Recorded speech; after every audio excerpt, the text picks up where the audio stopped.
Hello Year 3, you might recognise this voice, it's Mrs. Pauline. This week's English I'm hoping that we can do together through this YouTube video. You'll still need your exercise book and a pencil, but apart from that you'll be listening and watching with me rather than reading off our task area on DB Login. I've decided to give this a try because I've had such great feedback from you all about your spelling tests being on YouTube. Thank you to everyone who's taken the time to email me and Mrs. Riley. If you do like this, or if you have any top tips for next week, please drop me an email and I will consider them. So this week you don't need to write out the title.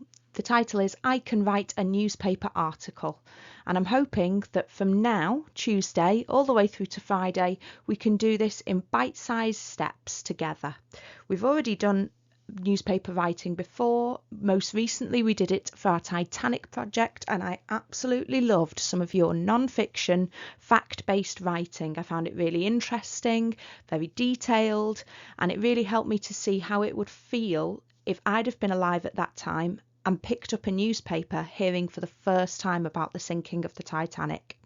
So, as the picture may give you a clue on our screen right now, we're going to be writing about the eruption of Mount Vesuvius this week, the volcano at Pomeii. Now, I'm hoping you've already read Escape from Pomeii. If you haven't quite had time to do so, I would recommend that you stop this video now and go over to YouTube. If you type in the title of the book, you can find a lovely version of it being read that takes around 10 minutes of your time. It really is a fantastic story.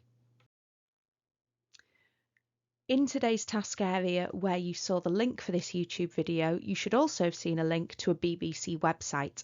Now, that website is just a little reminder for what newspapers actually are. It might be that you've never held one before. They're normally made from paper, like the name tells you. It might be that you've read one on the internet before. It might be that you're not quite sure if you've seen one. You have, definitely, because in guided reading and comprehension lessons, we've used our first newspaper several times. And one thing that we always try to make sure happens in a newspaper is that we answer the 5 W's within an article. Who, what, why, where, and when. These are the reasons that people read newspapers for. They want to know all of that information, and they want to know it in facts, not lovely long detailed sentences like stories, just the facts. So, you should have your exercise book in front of you with a pencil. For today's lesson, we're just going to be having a look together after you've done the BBC video and activities at writing a headline and an opening paragraph for today. That's about it. But you might already know this, newspaper articles aren't always written in the same way that we normally use our books for writing. So we need to lay out our work together. I'm going to go through that step by step with you. Unfortunately, I do not have my exercise book with me, so I am going to be using a green screen. First thing I've done, you can see my little red margin, same as yours, and I've done the short maths date in the top corner. I've done it in quite small writing, in fact. I've then decided to give my newspaper the title, The Roman Times. I've written this right at the top, in the centre of the page, as you can see, in normal sized handwriting. Please can you do that for me now? Afterwards, you're going to make up your own headline. We've talked a lot about headlines before. It's where we give a clue or a little bit of information about what this article will be telling us. It's the first thing that people see when they look at a newspaper. It's very bold, it's written in capital letters. You might even want to use a felt tip for this to make it really stand out on your page. You don't need to write it too big though. Maybe just use 2 lines of your book to do so. Now, I was thinking about all the key words involved in our learning. We've got Mount Vesuvius, Pomeii, eruption, lava, disaster, catastrophe. All of these words might be used in your headline. I really wanted to challenge myself today, though, so I've decided to include some alliteration. Can you remember what that means? That's when words next to each other all start with the same sound. So, I was thinking about the word Pompeii. I really like the name of this ancient Roman city. Then I thought about how lava pours down. So I've got pause and Pomeii, but lava doesn't really fit with my alliteration theme. So I had a look using the internet and a thesaurus at different words to do with volcanic eruptions. And the actual name for the rock which comes out during an eruption is pumice. So I've chosen my headline, Pumice Pours over Pomeii. Straight away, a lot of people, especially if they live near a volcano, will know the word pumice. Pause is suggesting that it's happened beyond our control. And of course, I've got the name of the place in there already. You might want to use alliteration in your headline. If you do, I suggest that you try using either the word Pomeii or the word Vesuvius. You may need to Google how to spell that, but Mount Vesuvius is the name for the volcano at Pomeii.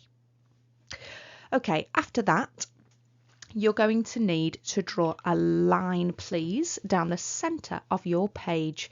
Now, if this sounds a bit tricky and you're thinking, I didn't know we'd be doing maths and measuring, Mrs. Pauline, don't worry about it. Instead of actually having to work out the distance, you could simply get your piece of paper that you've started your writing on and bend it inwards, folding it perfectly in half and pushing your finger down to make that line clear. When you fold it back, you'll see that you've actually made a line in the centre of your page very easily. And I'd like you to just go over that with a pencil and a ruler from below your headline all the way to the bottom, please. Last job, we need to leave a space. Quite often in newspapers, they like to break up the information using lines like this to make things called columns, but also they sometimes break things up using photographs or pictures with captions. If you've watched the BBC video and done the quiz and the interactive game, then you'll be an expert already. I'm going to leave a space just here. As you can see, it's about 1/4 of my writing space. I've basically just drawn a box. You can do the same if you want to label it picture and caption so that you remember in a few days' time what goes there, you can. Now that's our layout all sorted. Only one more job to do today, children, and that is to write our opening paragraph. Do you remember the 5 W's? Who, what, when, where and why? I'm going to try and answer those within my first sentence. Now today, if you want to, you may copy my first sentence, which I've written in bold, or actually you might want to change a few words about. You might want to change the whole thing. That's completely up to you. But what I do want when I read it back is to have a tick list and be able to tick off that you've answered all 5 W's. Okay, just before your brain gets into work mode, please can you copy these 2 things in column 1. 25th of October, 79 AD. Now I know this isn't the real date, everybody, but I think for the purpose of writing this newspaper, we should really be doing it the day after the eruption took place. I went on to Google for you and I typed in when was the eruption at Pompeii in 79 AD, and thanks to Romans inventing the calendar, we could find out that it was on the 24th of October. So I've written my newspaper as if people would have been checking it the very next morning. Under that, I've put my name. You'll notice if you look at a newspaper on the internet or on paper that it's always got the journalist's name. Journalist means the writer of a newspaper article. Okay, now it's time to think about our first paragraph. Let me show you what I've gone for. Then we'll check together our 5 W's. Yesterday, the homes of people living in Pompeii were wiped out after Mount Vesuvius erupted, covering the city in tons of volcanic ash and debris. Okay, first of all, I know I've used some very tricky words such as ash and debris. I found those words again using an online thesaurus. I've got an app for my dictionary and thesaurus work because, as you know, I always like to improve my sentences and use wow words whenever I possibly can get them in. Okay, 5 W's. The first one is who. Who is this piece of writing about?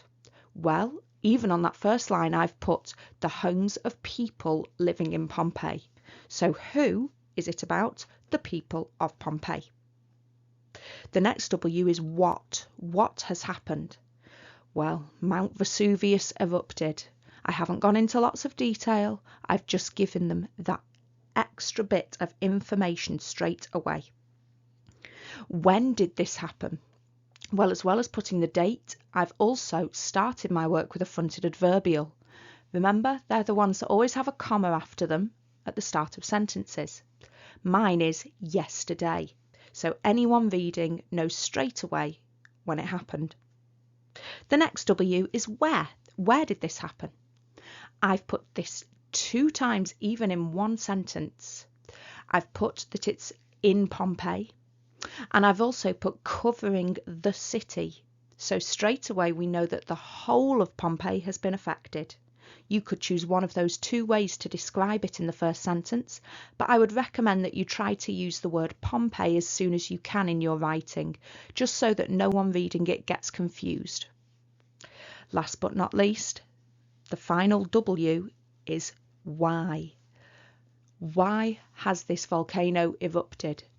Well, straight away, I've not answered that one.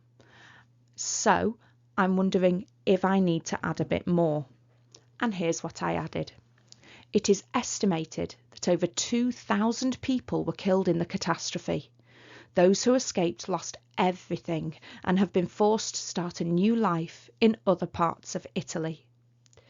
You'll notice that I've not given a scientific reason for why this eruption has taken place.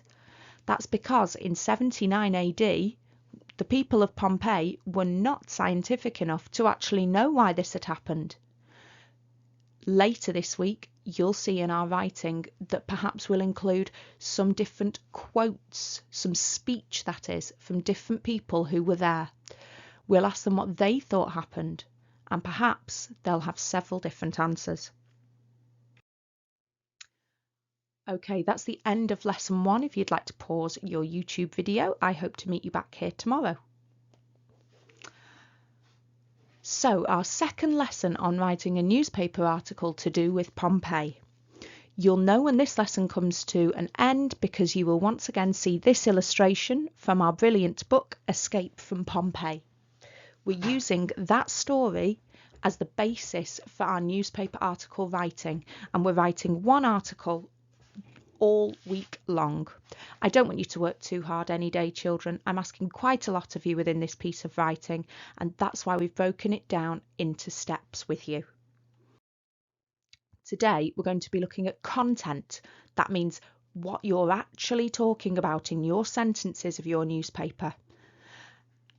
We've already done our first opening paragraph, so now in this section of the writing, we are going to be describing in more detail.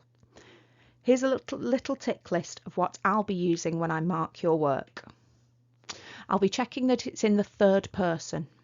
So it's not like a diary where you're saying, I was there, my name is Tranio.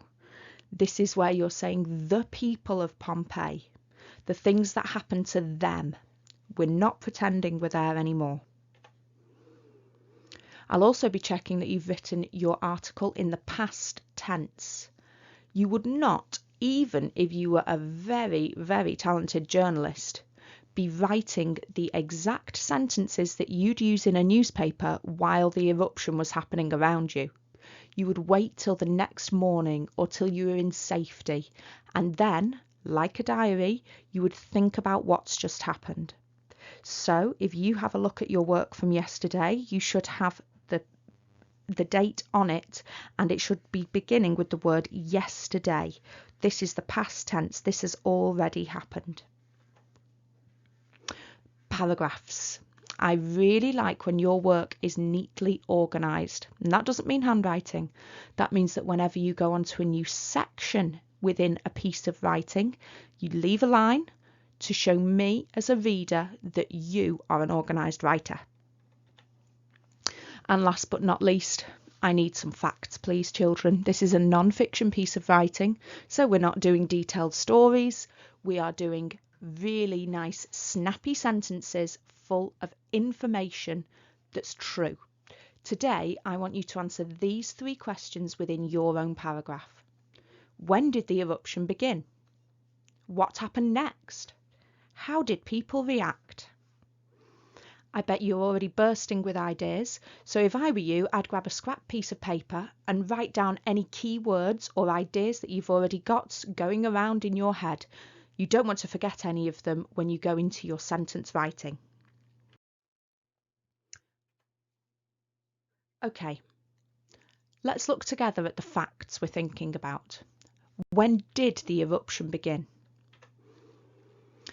Well, I'm going to say it happened 6 p.m. yesterday evening. That's something I've scribbled down on my scrap piece of paper for ideas.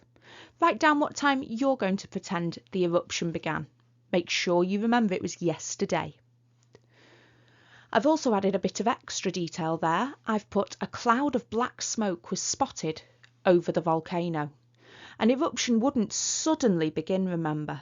Perhaps the volcano has some slight cracks appearing. Perhaps there's a rumble like the earthquake that Tranio and Livia have been told about from when they were younger. For me, I've decided that a cloud of black smoke appears. Some heat has escaped from inside the volcano.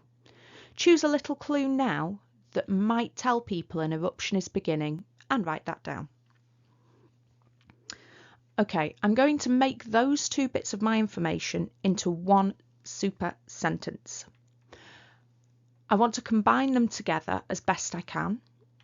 I don't want to go into writing lots and lots and lots of sentences.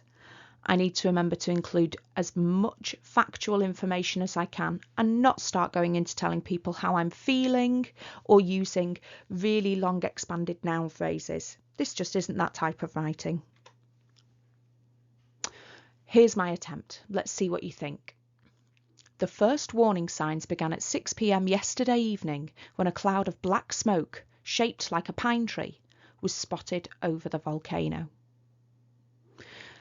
Okay, I've added only a few extra little bits, such as the first warning signs began. I can't just suddenly say at 6 p.m. yesterday evening. I've added a little bit to show people that this is the first sign of the eruption. I've also included a little bit of extra detail in between a cloud of black smoke and spotted over the volcano. I've put that it was shaped like a pine tree so that whoever's reading my work can make a clear picture in their head of how this must have looked. Right now, it doesn't sound too scary. In fact, if I saw that over a volcano in Pomeii, I would perhaps just think, oh dear, is it going to rain later? That's a very dark cloud. So then we go on to the next fact. What happened next? Back to my scrap piece of blue paper. I'm going to say that a wave of hot ash, rocks and gases fell on the north side. I'm not sure if that's true, to be honest with you, everybody. Most people didn't survive what happened at Pomeii, and those who didn't go into details such as telling me which side of the city was first covered in gases and hot ash. After the ash and the gases and bits of rocks, remember the word pumice from the headline? Then lava and gas came down the mountain. It was hot. Now, if you know me, children, you know that I don't really like little bits, little phrases such as it was hot. Mrs. P likes to use lots of detail in her writing, but again, this isn't the type of writing where I need to be doing that. Instead, I need to be focusing on the facts. I might change the word hot to a synonym that gives more detail, but I'm not going to suddenly be writing a whole paragraph about what happened next. Just 1 or 2 sentences.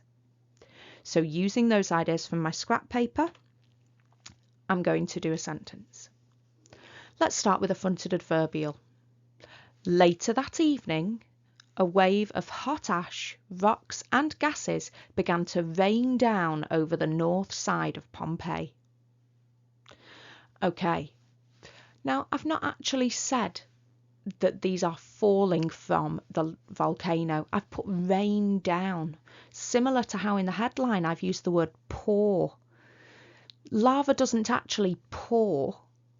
Gases and rocks definitely don't come down in rain normally, but what I'm doing is making people who read it, who know what rain is, suddenly see how it must feel when that happens with rock, ash and gas. Okay, now I need to add a bit more about then lava and gas came down the mountain. It was hot. Without warning, another fronted adverbial, without warning, a molten rock and poisonous gas poured down the mountain. It was so hot and surged so quickly that it swallowed everything and everyone in its path. Once again, I've used words there that you might not always be ready and familiar with. The word surged, for example. What I actually did here, children, sneaky secret, I got my online thesaurus again. I put in the word spread. I wanted to say it was so hot and spread so quickly. But then I thought about the word spread, and I'm not sure actually if it spread on the ground or if this was happening above the people of Pompeii. So I looked for a synonym which would perhaps make things sound a bit more dramatic and which would give me a bit more room in my imagination to draw a picture in my head. And I went for surged. I'd really recommend that you find an online thesaurus, or maybe you've got a real thesaurus at your house made of paper, but I'd really recommend that you use it in this writing. Okay, our final fact for today. How did people react? I wrote a few ideas down on my scrap paper. Most people evacuated. That means left as quickly as they could. Some refused to leave. That means they said no. They stayed. I'm not sure what I would do if I lived in Pompeii at this time. After all, if you've read the story, you know there was an earthquake only a few years ago. People were even singing the earthquake song when the eruption began. Maybe they thought the same thing was going to happen as it did a few years ago, and it would be over really quickly. I've changed my two little bits of information about what most people did and what some other people did into one sentence here. Although most people evacuated the city at this time, many refused to leave their homes and possessions. Possessions is a wow word that means their stuff. Okay, so now I've got in pink some sentences that I have created using just those key facts and ideas from my scrap paper. It hasn't taken me too long. There's only 4 sentences written today, but now I'm going to write them up neatly in my article. First things first, have you noticed in the top left corner, I've added today's short date underneath yesterday's. This is evidence for your teacher that you're doing this step by step every day. And here's my work. I've copied it up neatly. As you can see, this paragraph has gone under the other with a line in between that shows your teacher or your reader of your newspaper straight away that you are an organised writer. I've also kept it all in one column. Even when it was hard to squeeze a word in next to that line I drew down the middle, I made sure I didn't go over it. Instead, I rubbed my word out and I did it on the next line. And that's the end of your work for today. I hope to see you again tomorrow if you'd like to pause your YouTube video. Hi everybody, this is lesson 3 about writing a newspaper article to do with the eruption that happened in Pompeii in 79 AD. Same as yesterday, we're looking at content today. Do you remember what this means? This is when we go into more detailed writing within the article itself. We're going to be describing in more detail what happened. Same as yesterday, here's the tick list I'll be using when I mark your work. You might want to have a little read of what you've done so far and pause the video when I've finished this tick list. Have you been writing in the third person? telling me that it happened to them, not to us, not to me, not to you, but to them, the people of Pomeii. Is your work in the past tense all the way through? Remember all the work we've done on ED endings? We also included a reminder of this within your spellings a few weeks ago. That was all preparing you for this big piece of writing. Is your work organised into paragraphs to show me that you're an organised writer? Have you included lots of facts? I don't want to know what you think. I don't want to know what might have happened. I want to know the real facts, as if I was watching this on the news on TV. Nothing is pretend. Nothing is once upon a time. You are giving me all of the information exactly as it happened. Today I'm going to add a bit more in our writing onto that tick list. I am going to be looking for a quote, or maybe 2 quotes, from survivors of the eruption. I also want to know what will happen to Pomeii now. So I've included here one of the fantastic illustrations from the book Escape to Pomeii.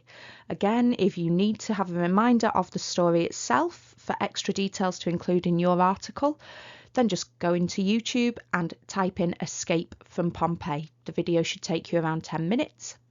If not, let's have a look together now at this wonderful illustration. As you can see, I've done what I like to do with my stories and add some speech bubbles for some of the characters. I've made these up myself. As we've already said, we don't have a lot of detail about the facts of Pomeii, so it's okay if you want to add some extra bits yourself. Just remember to write them in factual ways. So if we can look to the left of our screen, I've got someone carrying a very big vase of water, perhaps because it's so hot around them, and they are saying, "A cloud of ash made it impossible to see. All that could be heard were shrieks and groans from people both young and old." I wonder if you know what shrieks and groans are, everybody. I'm not that sure.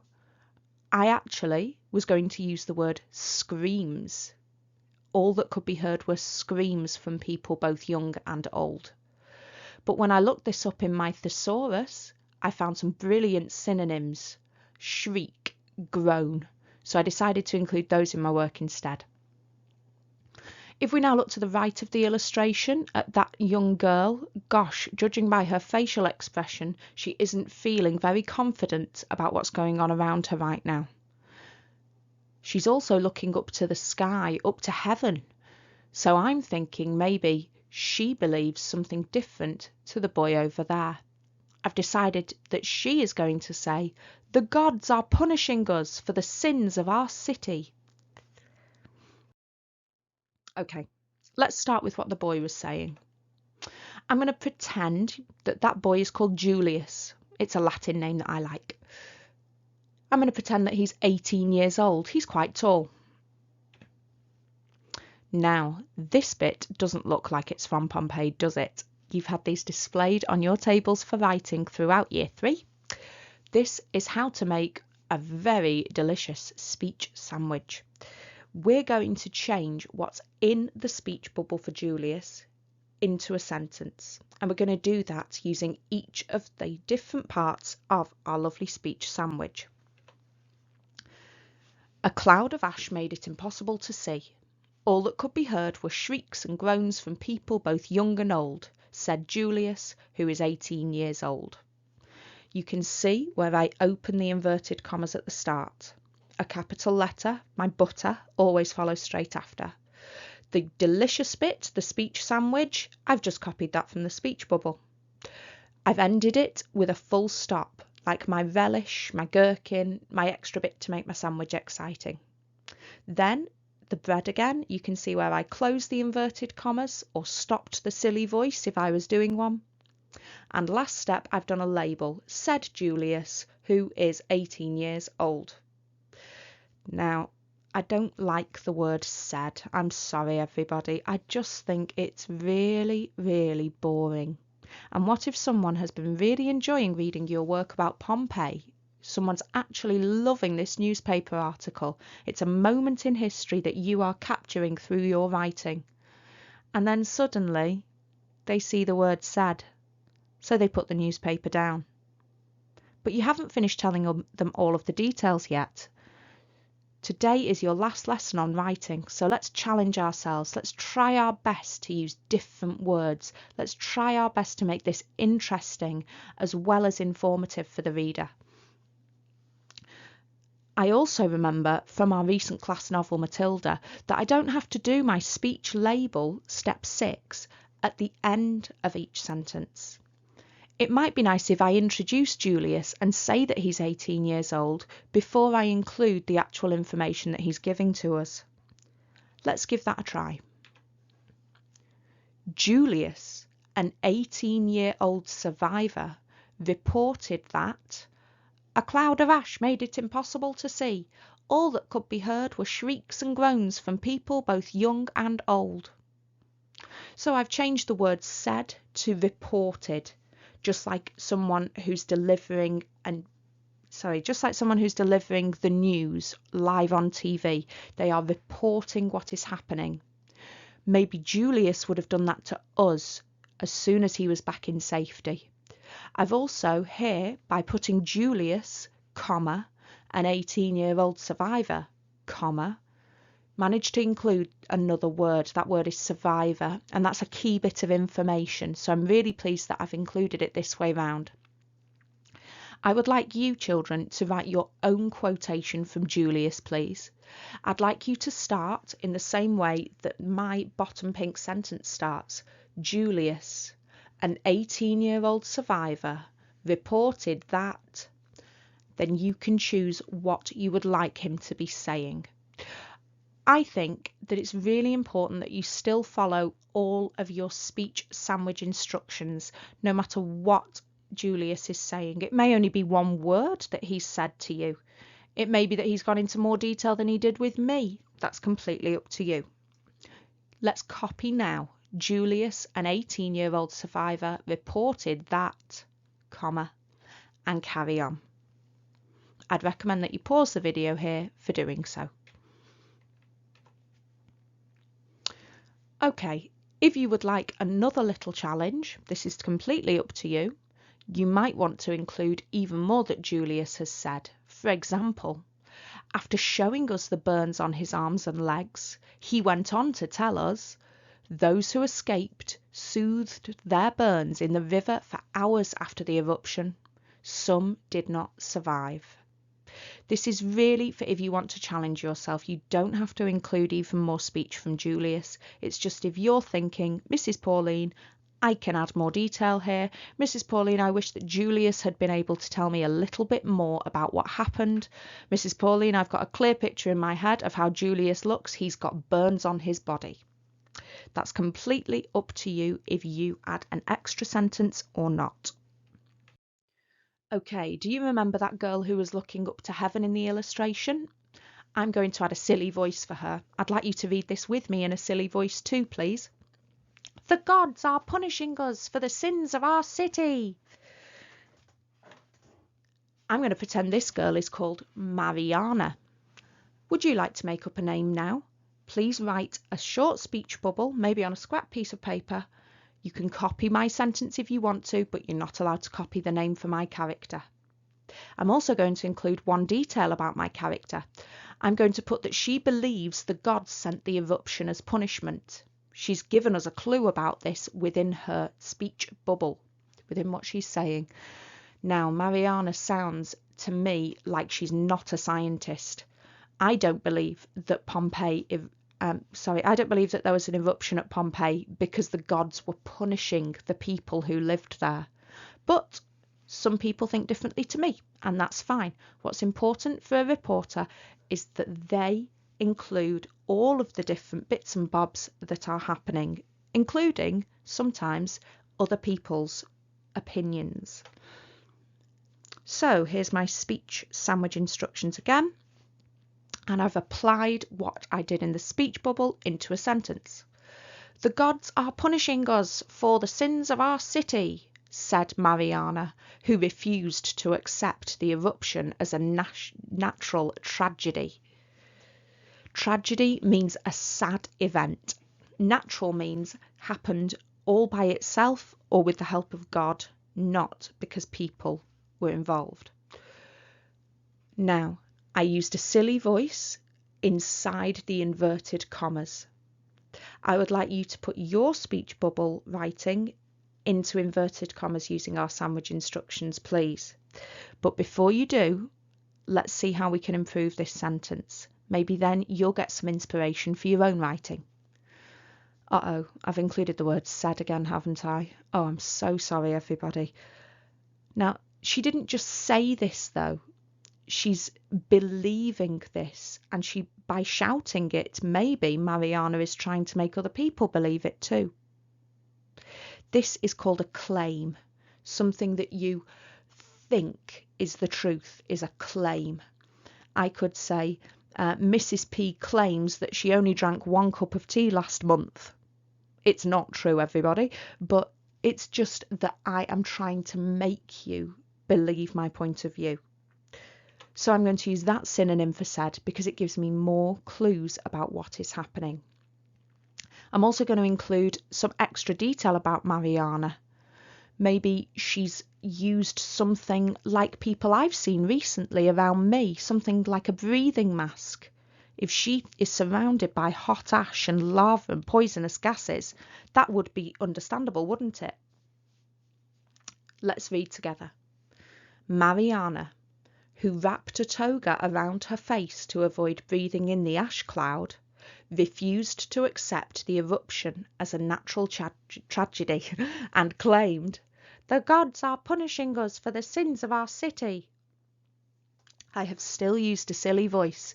The inverted commas show me where to start and stop using it. If we look up at the speech sandwich instructions, I've still used a capital letter, even though it's not a brand new sentence. It is for Mariana. The speech sandwich, the detail I've included from the speech bubble right into that area of my sentence. I've marked it with an exclamation mark to show how shocked and surprised Mariana must be at what's going on around her.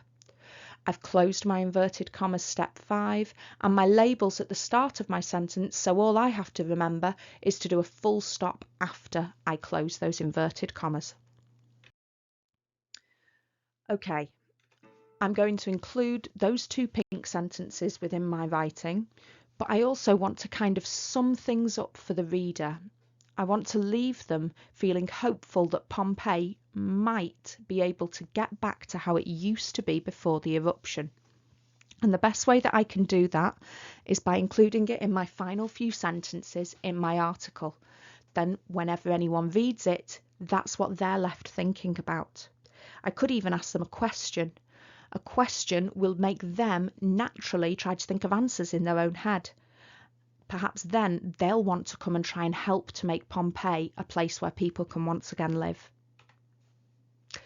So, Pomeii is now buried under the volcanic ash. There are some survivors. And I want you to leave me wanting to know more, like I just discussed. I'm going to put each one of these different bits into its own sentence now. So, buried under the volcanic ash. Let's have a look. By the time the eruption spluttered to an end early this morning, Pomeii was buried under a blanket of volcanic ash. Now again, I've used my online thesaurus quite a bit there. I've used my imagination a tiny bit by using words like blanket of volcanic ash. It's not really a blanket, is it? But it's almost like a blanket in that it's covering everything in Pomeii. Survivors. Nevertheless. Oh, what a great fronted adverbial. If you haven't used any fronted adverbials just yet, I would really like you to do so in this part of your writing, please. Nevertheless, many survivors returned in hope of finding lost family and friends. Some people of Pomeii have now left to search for a new life in the big cities, especially Rome. Now, children, I don't know that this is actually a fact, But I do know that if I had been at Pompeii and survived this eruption, I would be returning home to see if my family, friends, or my house even was still there. I'd also, perhaps, be thinking about my new life. And because we know about ancient Romans so much, I'm going to guess a lot of them went to Rome, where there was a growth happening, new communities forming. That would be a really good idea for me to move house to there. Last but not least, leave me wanting to know more. I'm reading your newspaper article. I might want to give some money to a charity for Pompeii, or I might want to know if my family are okay because they live in Pompeii. Ask me some questions to keep me thinking about it. Will Pompeii ever be rebuilt? Will the people be remembered? Only time will tell what will happen to the great city destroyed in a day. Now, just like I let you copy my first opening sentence, I think you can definitely copy my last pink box if you would like to, or even just my final pink sentence. Only time will tell what will happen to the greatest city destroyed in a day. This will just bring your writing to a close, and it will make sure that you've put all of your ideas together. You're almost telling the reader that this is the end without using the words the end. Okay, so here is the work in my English book. I'm just going to put my short date again in the top left corner. I'm now on my 3rd day of writing. Wow, well done everybody. And I'm going to write my paragraphs out neatly. Do you remember, children, that I expect you to leave a line when going on to a new part of your writing? So here is my first paragraph. You can see that I've started it by just leaving one line, because that's our rule with paragraphs. You can see that I've copied really carefully my capital letters at the start of my speech sentences, or my speech sandwiches if you're feeling hungry. But you can also see, not all of that paragraph fits on column 1. So I've continued my writing under the picture and caption box on page 2. And here's the final paragraph that I've just written to sum things up, to bring everything to a close. And that is the end of your actual writing activities. I can't wait to do one more lesson tomorrow with you to make your Pompeii article even better. Welcome to your 4th and final lesson on writing a newspaper article about the volcanic eruption at Pompeii. Here is the article. Yours should be looking as well organised as mine. Perhaps you've used some of the same sentences as me. Perhaps your writing is all your own. Either way, I'm incredibly proud of you, and I can't thank you enough for all the hard work you are putting in, children. I really, really can't wait to read these. Remember, I'm checking that you've organised your work using paragraphs. All of your writing should be in the 3rd person, and apart from maybe some of those questions at the end, everything's in the past tense. The reason those questions might not be in the past tense is because you are asking the reader what is going to happen next. Will they help to rebuild Pompeii?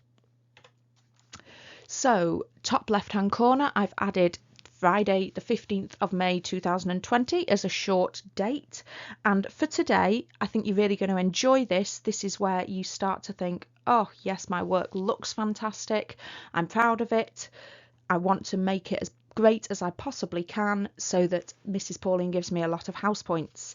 And the way that you can do that today is by editing and improving. At school we call this our blue pen writing.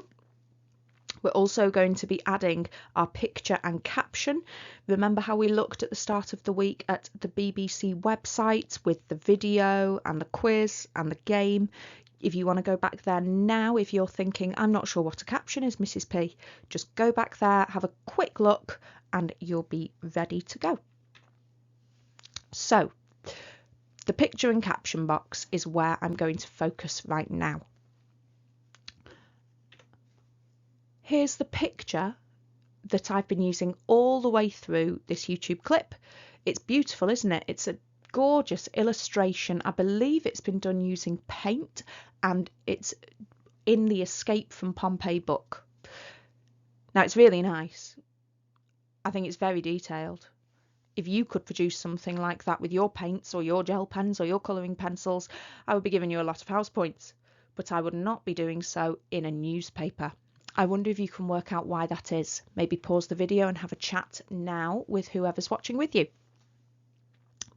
But the reason that I don't like it is because a picture drawn using someone's imagination is not using facts. I can see Pompeii houses, I can see the huge eruption, I can see the water nearby on the Italian coast, but this isn't real. You might be thinking, but Mrs. Pauline, in 79 AD, no cameras had been invented. Well, that's very true. So I've been on the internet and I've been having a look for you at the history of Pompeii. I'm really interested in this place and Roman history, as you can probably tell. Now, I found out that Mount Vesuvius has erupted again since ancient Roman times. It erupted again in 1944. All I did to find this out was go onto Google and type in Mount Vesuvius 1944. And this is one of the pictures that popped up. So goodbye to the illustration. You're not based on facts. But here is a real life photo of that same volcano erupting, but this one was only around 60 years ago. Now, caption means a little short, snappy sentence telling me what's happening in the photo. Some people might be looking at this photo on their iPad. Some people might be looking at it on big pieces of paper that have been printed out at the shop. Some people, though, might be looking at this on their phone or over someone's back shoulder whilst riding on the bus behind them. So they might not be able to look as close up, zoomed in at the photograph and see the volcano itself. So the caption is a label which shows me what's going on. It's a cloud of ash and volcanic debris falls on the city. You'll notice, actually, that all of those words I've already used within my own writing. That's absolutely fine to repeat yourself, children. In fact, if you've got one phrase or one key fact that you think is a really good way of describing that volcanic eruption, then you go for it. Just copy it out again as the caption. That's fine by me. It needs to be a very short sentence, remember, though. Okay, so although this photograph isn't actually from 79 AD, neither is this newspaper. Most of the people living in Pompeii in 79 AD probably were not able to read or write, probably didn't go to school, particularly the girls, unfortunately. I'm very glad that we live in 2020 and not 79 AD, and that's not just because of the volcanic eruption. But I found a photograph of Pompeii. I found a photograph of that real volcano, Mount Vesuvius, having a real eruption. And I think it's important that whilst we're learning from home, we're using the internet and we're building our skills on how it can help us in different ways in our work. So I would like you, please, today to pause your video and I'd like you to Google image search for Mount Vesuvius 1944. That's 1944. And I'd like you to find a picture which you think would be best on your work. If you've got a printer, please can you print it and stick it in, as well as writing your own little caption. If you've not got a printer, you may draw it, but I would like you to do so in pencil, not in colour, just for today, please. As well as that, I'd really like you to read your work through out loud today. As you know, it sometimes gets very noisy in year 3 because by reading our work out loud on our own, we are more likely to spot mistakes in whether sentences make sense or not. As well, I'd like you to be checking your spelling. Remember, you've got an online dictionary, or maybe you've even got a paper one. Same for thesaurus. Can you make your work really wow me? Can you spell your words correctly? Can you use wow words where you think maybe one sentence is a bit too boring, you do not need to rewrite anything. You can just go with your blue pen, as we've done so many times at school. You can underline or cross out the word that you want to change and write it again above.